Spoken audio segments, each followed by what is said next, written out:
The rain lashed against the workshop windows, mirroring the tempest within Professor Alistair Finch. He gripped his silver-plated cane, knuckles white, as Elsie Bellwether adjusted the Chronarium's focusing lenses.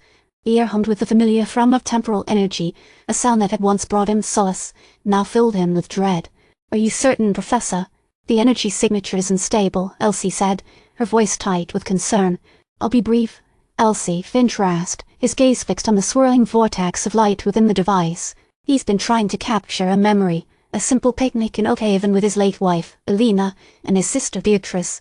A fleeting moment of uncomplicated joy before the war, before loss, before the encroaching shadows of regret." The Chronarium sputtered, projecting a hazy image of sunlight dappling through leaves. Elena's laughter, bright and clear, drifted from the device. Beside her, Beatrice, radiant in a summer dress, playfully tossed a ball. A perfect, stolen moment. Then the image flickered, a subtle distortion rippled across the scene.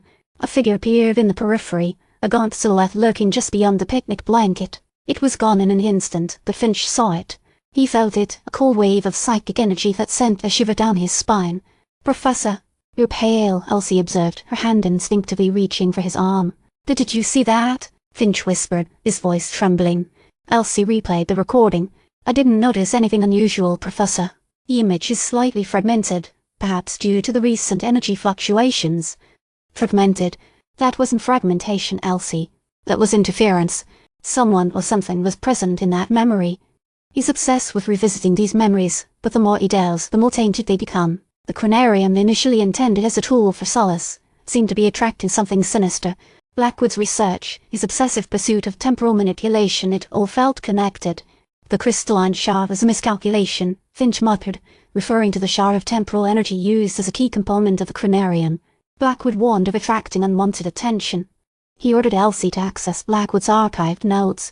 The documents, filled with arcane symbols and frantic calculations, revealed Blackwood's attempts to harness the power of chronal echoes, residual psychic energy clinging to moments in time. The notes detail the ritual designed to amplify these echoes to the what. Finch couldn't quite grasp it. Then, a chilling phrase caught his eye. "The parasite yearns for resonance." "Parasite?" Elsie questioned, reading over his shoulder. "Blackwood's own terminology," Finch explained, a cold dread settling in his stomach.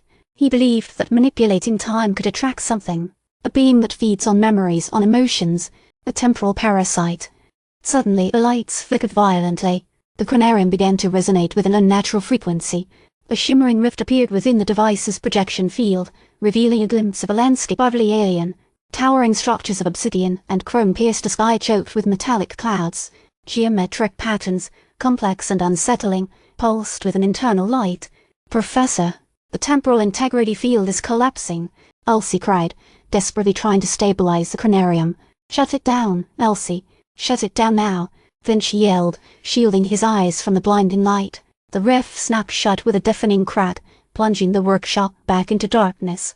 The Chronarium sputtered and died, leaving only the rhythmic drumming of rain against the windows. What was that?"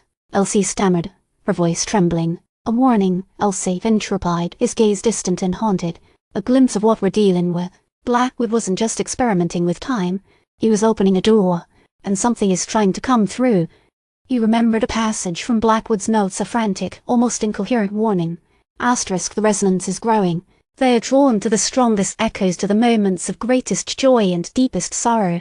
They feed on them, twisting them, corrupting them." Elsie started running diagnostics on the Chronarium, her brow furrowed with worry. "Professor, I'm detecting a secondary energy signature, residual, but persistent. It's unlike anything I've ever seen." "Where is it located?" Finch demanded.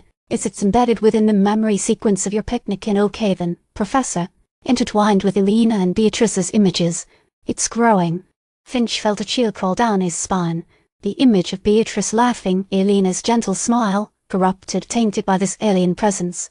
He had been so desperate to recapture those lost moments, but had he, in doing so, invited something terrible into his life? Then a realization dawned upon him, cold and terrible. The crystalline shard, it hadn't just been a component of the Chronarium, it was a beacon, a signal, and something was answering. He gripped his cane tighter, his gaze fixed on the rain-lashed windows. The war had taken much from him, his wife, his sister, his innocence. But now, it seemed, a new threat was emerging, a threat that transcended time itself, and he was somehow inextricably linked to it. He turned to Elsie, his voice low and urgent. "We need to find Blackwood's hidden laboratory. Elsie, whatever he was trying to do, it's far more dangerous than we realize. And I fear that he left behind something that wants to be found. He had to prevent whatever Blackwood unleashed from consuming everything. But he knew, with a sickening certainty, that the journey ahead would lead him not just through the corridors of time, but into the heart of a darkness beyond human comprehension.